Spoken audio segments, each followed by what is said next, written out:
चलिए आज जो है आई हैव अ ड्रीम, ये जो चैप्टर है rainbow part 2 12th Bihar board में, तो उसके समरी के साथ मैं हाजिर हूँ यहाँ।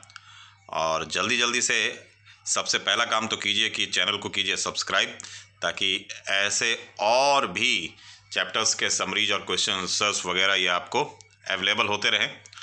तो शुरू करते हैं ये summary I have a dream का। I have a dream is a speech delivered by Martin Luther King Jr. at the steps of Lincoln Memorial in Washington DC on August 28, 1963।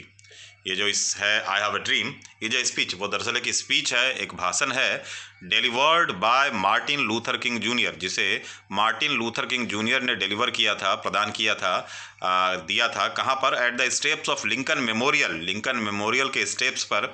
कहाँ ये लिंकन मेमोरियल? इन Washington DC, Washington DC में Lincoln memorial hall के steps पर इस भाषण को दिया था। कब दिया था? तो ऑन अगस्त 28, 1963, 28 अगस्त 1963 को। तो 28 अगस्त 1963 को लिंकन मेमोरियल हॉल के स्टेप्स पर, वाशिंगटन डीसी के लिंकन मेमोरियल हॉल के स्टेप्स पर मार्टिन लूथर किंग जूनियर ने ये स्पीच दिया था। क्या बात कही थी इसमें कि 100 ईयर्स एगो, 100 साल पहले, द इमेंसिपेशन प्रोक्लेमेशन, जो स्वतंत्रता घोषणा पत्र थी, वाज साइंड, उस पर सिग्नेचर किया गया था। And the Negro had the hope, और जो निग्रो लोग थे, अश्वेत जाति के जो लोग थे, उनको ये उम्मीद थी। क्या उम्मीद थी? Of getting freedom and equality, कि उनको फ्रीडम मिलेगा, उनको आज़ादी मिलेगी, एंड इक्वलिटी, और बराबरी मिलेगी। बट नथिंग चेंज्ड, लेकिन कुछ भी बदला नहीं।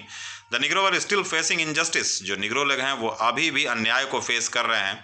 And they still in a very miserable condition, और आज भी वो बहुत ही ज़्यादा दयनीय स्थिति में हैं।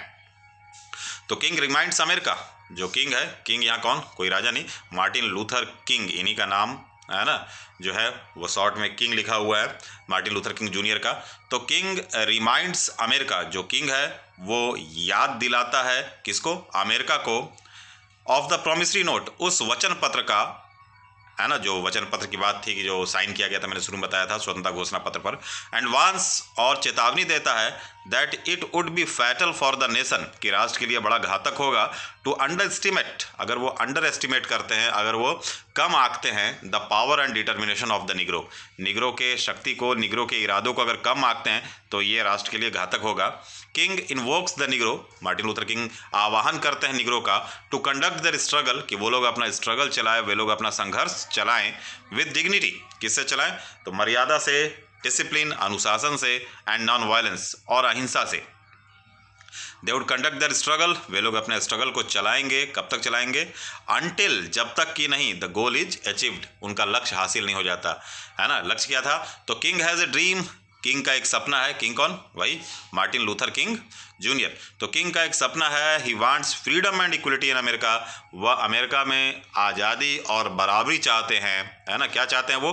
कि people must not be judged by the colour of their skin, कि लोगों की पहचान उनके त्वचा के रंगों से नहीं की जाए, कि भाई गोरे हैं तो बहुत अच्छे और काले हैं तो आए गुलाम बना लो इनको।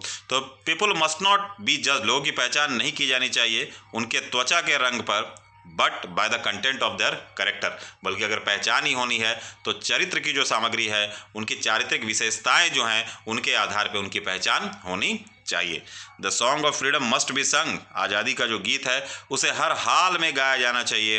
कहाँ गाना चाहिए? गाया जाना चाहिए, मस्ट बी संग एवरीवेयर इन अमेरिका, अमेरिका में हर हाल में आज़ादी का गीत जो है वो हर जगह से, है ना, कोई मायने रखता है फिर वो जगह कहाँ की हो, है ना, एक एक जगह, यानी पूरे अमेरिका से जो है वो इस आज़ादी के गीत को गाया जाना चाहिए। तो ये समरी था, और नोट कर लेना आप लोग इसको कॉपी पर, और उसके बाद फिर से 2 बार, 4 बार, 5 बार जब सुनते रहोगे तो ये अपने आप याद हो जाएगा। आज इतना ही, धन्यवाद।